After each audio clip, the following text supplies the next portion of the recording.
Go where your best prayers take you. Unclench the fists of your spirit and take it easy. Breathe deeply of the glad air and live one day at a time. Know that you are precious and learn to trust. Amen.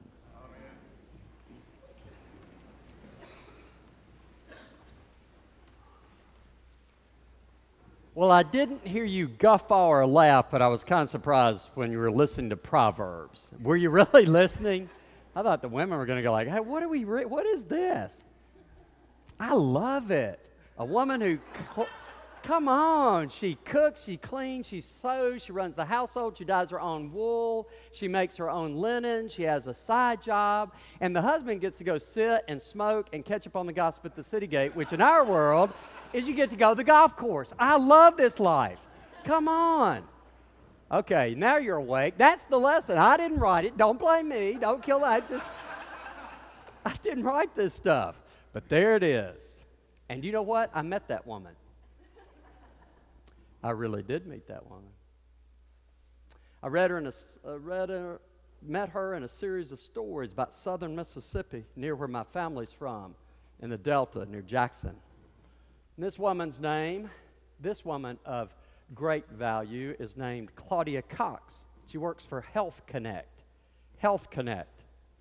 It is a team of people who are committed to helping the chronically ill by actually targeting them, going to their homes and trying to keep those chronically ill from using the hospital emergency room as a primary care place. Does that make sense?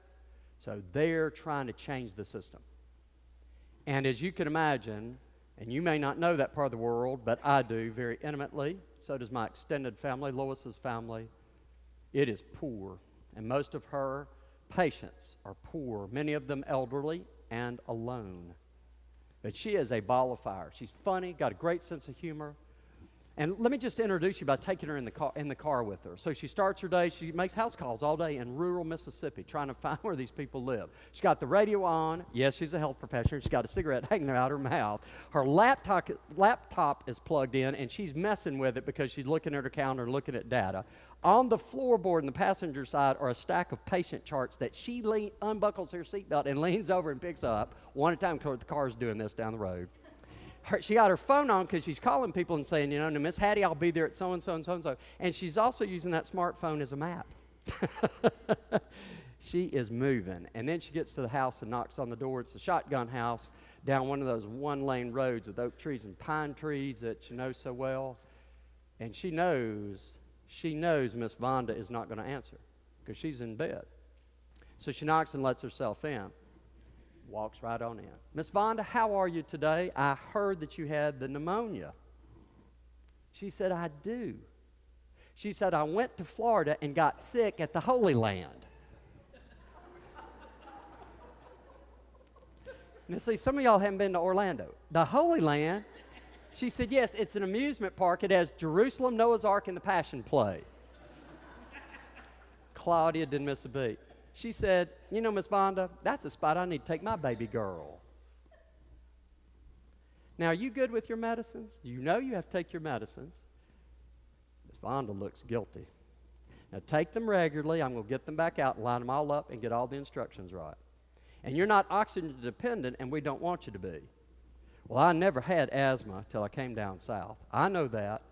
But we have somebody coming to check for mold in your house because your house is wet. And we've got to clean it up some, but they're going to come help you do that. Claudia never stops working. The whole time her mouth is moving, her body's moving. She's taking blood pressure. She's taking blood. She's doing this. She's doing that. She's checking the house. She's got her medications. It's nonstop. And then she says, Miss Vonda, where is that chart I gave you? You have to have a chart. She said, yeah, about my congestive. That's right, about your congestive heart failure. You need to watch your chart because you've got to watch your water weight gain. And she said, well, you've got to tell us. I can see that your legs are swollen. You're going to have to call us now.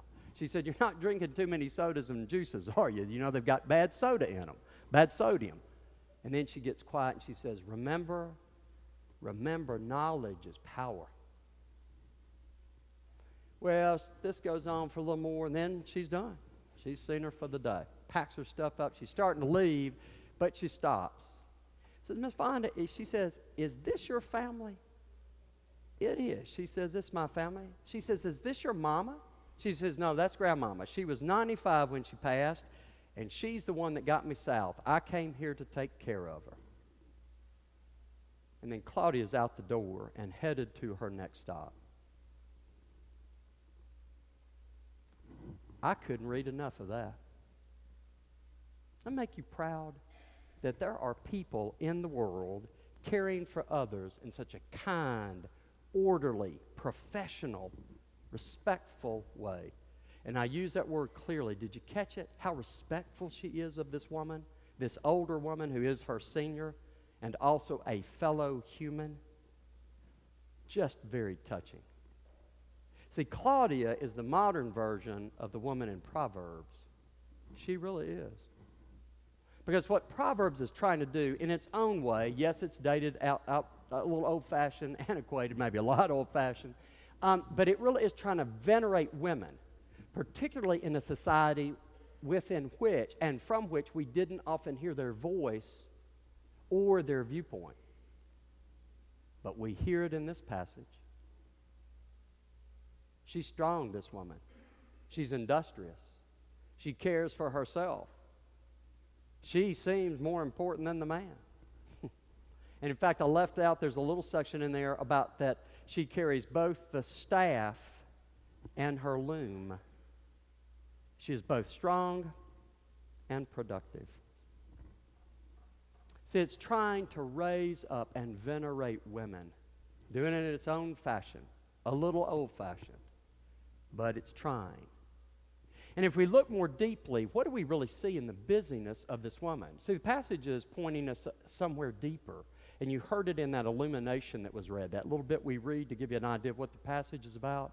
See, it's really looking at the depth of family life in the Jewish world, but also at what is going on in that family. See, this woman's busyness, all this stuff that she is doing, is about how she loves them. She loves them through these acts. And they were important in that culture, just like our acts in our culture are important. You see, love is the little things that we do and say. It is the little things that we do and say. And it is important that we have both. But I'll say one thing that it struck me. You know, and I was thinking about this. I was thinking about this passage. That really one of the things we need to really think about is telling the women around us how important they are. It struck me as a man. But maybe for the women to tell the people around you how important those people are to you, how important your children are. Without exception, I ask people through this week, because I've taught this passage a couple of times, I even had this last night at a dinner. I asked, what do you think of, I asked women, what do you think of when you hear that passage? Without exception, they said, we read it at my mama's funeral. And that's what I thought. We read it at our mama's funeral. And you know what occurred to me? Maybe waiting then is a little late. Maybe what the passage is reminding us is to say it now. To say the things that you feel and know about the people you love right now, today, this minute. So I want you to do that. I want you to try that this week. I want you today start saying those things. It's not good enough just to think them. You've got to show them. Love looks like something. And the passage is just there for all of us to see. It's not my wisdom, it's the wisdom for all of us to see. It's proverbial wisdom. Show them. Show these people that you love that you really do love them. Express that love. Tell them. Tell them. Pick up the phone. Get on email. Use the word. It's a pretty good word to use. Let me try this. There were some parents at a fundraiser in Brooklyn. They are a Jewish couple, and their child, who has quite a few handicapping conditions, mental and physical, go to a particular school in Brooklyn. And so they were doing a fundraiser. And they asked the parents to kind of be the sponsors for the dinner. So the parents got up and were talking about how important that community was for them, how much the community had helped them love their child, learn all these things of respect, and really extend this. But then they told this story. They took their child, their son is named Shea, to the park in their neighborhood, and they live in Brooklyn, and they took their child down to the park to play. There was a baseball game going, and they knew, once again, he would not be picked. But on this day they went, there were 17 boys, little boys playing baseball, and they needed an 18th, and guess what? They let Shea play.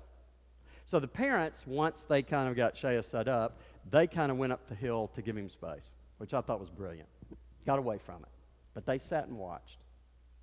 And Shea got to play outfield, of course, way outfield, and he batted last. But you know what? He was fine. He had a great time. And so the first cycle he played okay. He missed a ball, wasn't a big deal. He got up to bat, made an out, kind of went on and caught a ball and missed a ball, and then he got another out. And the game went along, but then the one team had been way ahead, but then Shea's team caught up, and he was coming to bat. And the parents had been sitting there kind of reading, but now they were paying attention. And they noticed something, but they weren't surprised. That the outfield, the boys on playing defense all got together, and then they noticed some of the kids, the boys on Shea's team, went out to the mound to talk without Shea. And their hearts started falling because they'd seen this before. But then, you know what? They were surprised because Shea did bat. They didn't replace him. And in fact, then the surprise went further when the pitcher scooted in and threw Shea balls that he could hit. And then they were more surprised when Shea hit the ball, went up the middle, the second baseman missed it on purpose probably. The outfielder let it go to the fence. And then he started running, and all the boys, all 17 of them were yelling, "Run, Shea, run. Run to first. Run, keep running. Go to second. Go to third. You can go to third. Go home, Shea. Go home." And he ran home. When he crossed the plate, they were even more surprised when every one of those 17 little boys ran to home base and circled him in a big gag of kids. And then they picked him up. They picked him up on their shoulders and carried him around like a Roman hero. Honest to goodness, it happened in New York City last year. Do you know what? There wasn't a parent or an adult in sight.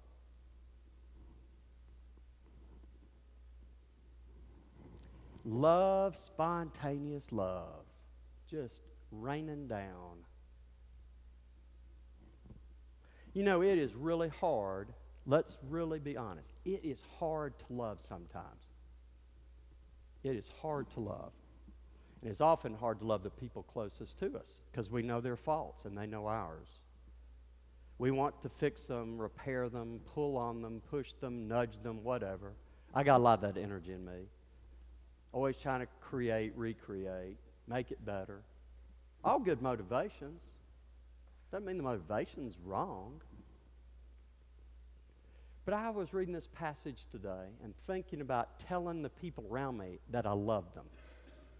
And then I thought also maybe the other thing is to really love them, to respect them, to add some compassion to that respect, to maybe add a little godly wisdom, which would be maybe I don't know everything, that's just me, and where they're supposed to be, and maybe just love them. You know, just love them. Love them into a better place. Love them into change. Love them into wanting to do the right thing.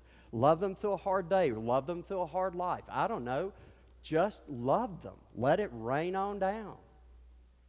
Just love them.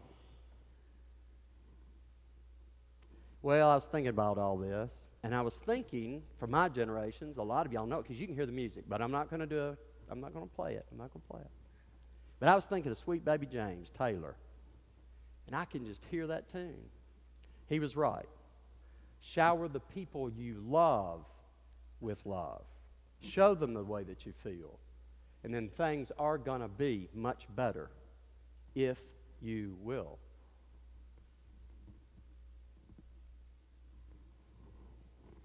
Amen.